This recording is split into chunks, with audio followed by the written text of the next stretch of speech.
Hey guys, welcome back to another video. I'm Rickmaster Nate, and today I have an unboxing video of the LEGO Trouble on Tatooine set.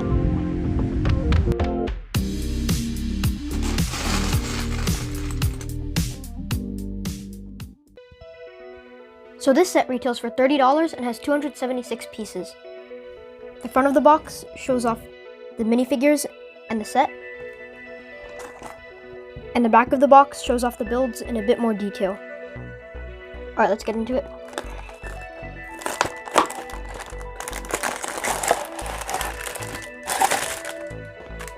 So inside there were 3 numbered bags, and there was also the instructions. Okay, let's get to the speed build.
Alright, so first let's take a look at the minifigures. Here's the Tusken Raider. All of his pieces for the figure itself are in tan. The head looks really nice and detailed. And he has printing on his torso, hips, and legs. There's also some detail on the back, which is just the strap that's on the front as well. His staff looks pretty nice. It's made up of 4 parts. There's the cone, this piece right here, and there's the bar, and this little cone at the bottom.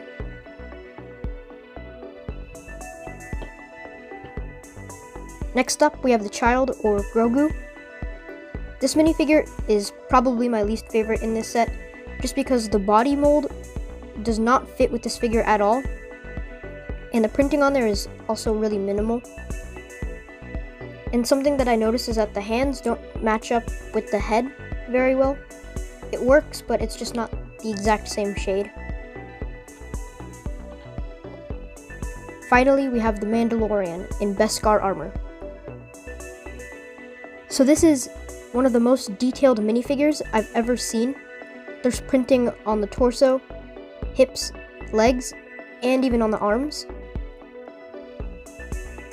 I really like how shiny the Beskar armor is. And the arms are really detailed, especially right here. And I even like how there's the Mudhorn signet on the shoulder pad.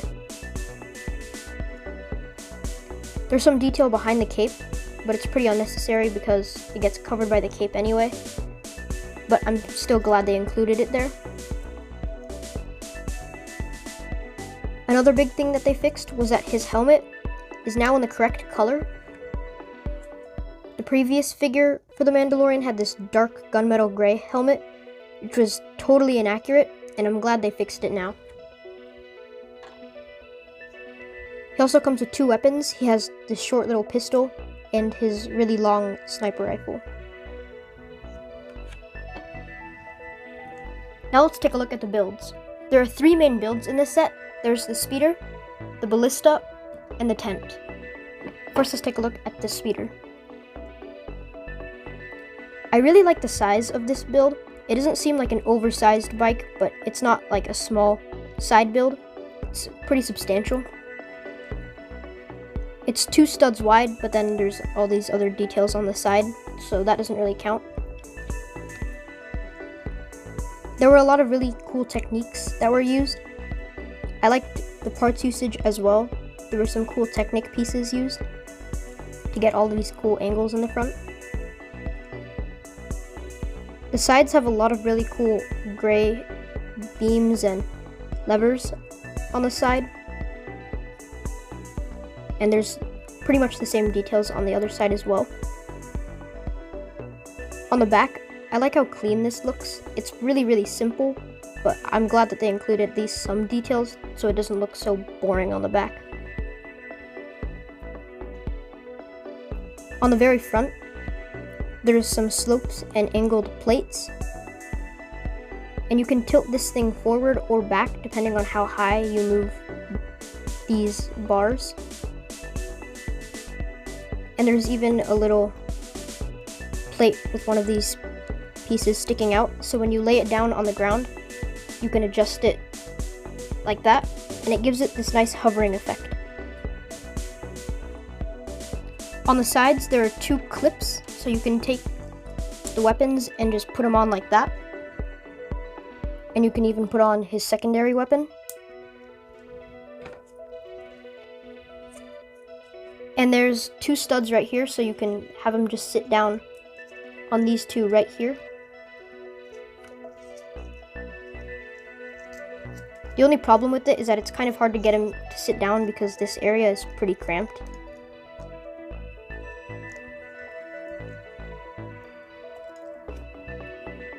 And here's how he looks when he's sitting down. He is sitting really far back, which is a little bit of a problem. And his cape just kind of moves around really weird because there's all these pieces right here, so it doesn't really have an exact place to go. And I don't really like the way that he looks when he's sitting in there. It's just so leaned back. But you could adjust this really easily by just moving this cheese slope a stud back. And then there's so much more room.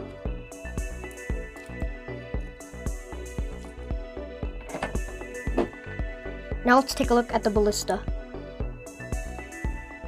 This is a really fun build.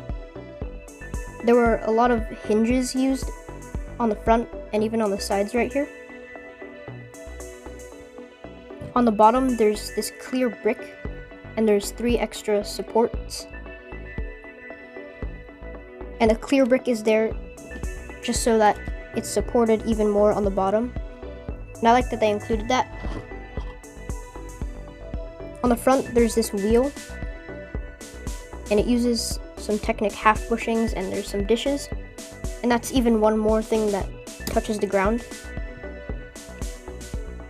On the front, I really like these pieces right here, and you can adjust them a lot, which is really nice. So if you want to have it wider or just have it really thin, you can do either one of those.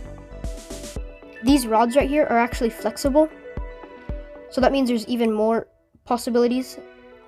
You can move these things farther down and this rod won't snap or break or move out of place.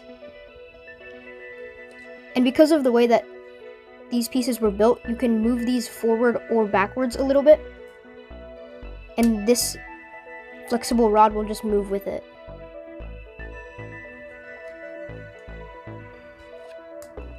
I also like how they included this thing on the back where you can pretend to wind it up.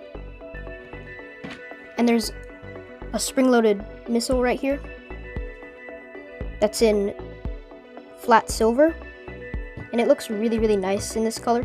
I wish they used this more in builds. And it just goes right here.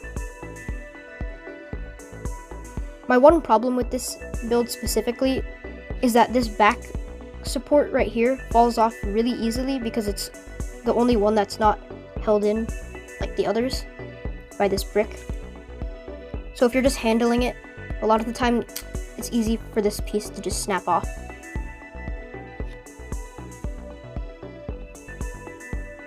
One more cool feature about it is that there's a handle right here.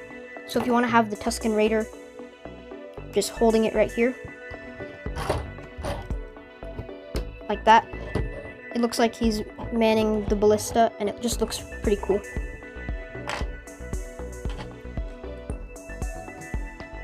The last build in this set is the tent. It uses these angled plates and just these regular plates and tiles on the front to make the tent look, and then on the back side there's the interior, and there's even this little fire right here.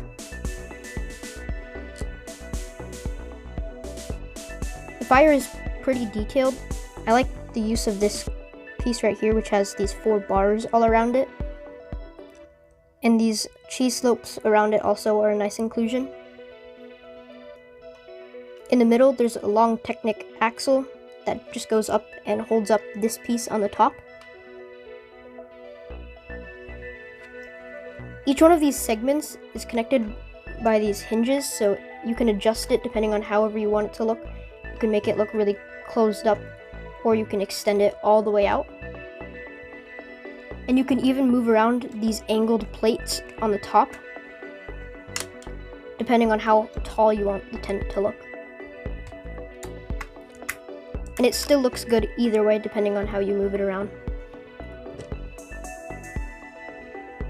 Right here, there's a little pot that has a bone in it. And I thought it looks pretty cool. It just adds some extra details to the interior.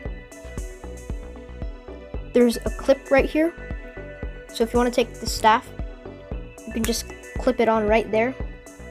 And it won't move around at all, which is pretty nice. And I always like when LEGO includes these extra spaces to include the minifigures accessories. Overall, I think this is a pretty good set. Definitely the best part about it is the minifigure though. I think the 3 builds are pretty nice. However, I think they should have gotten rid of the Ballista and replaced it for Cobb Vanth's speeder, because that character was so much more important than having just the Ballista. But either way, it's still a really good build. It's just, it would have been better if they included the other thing.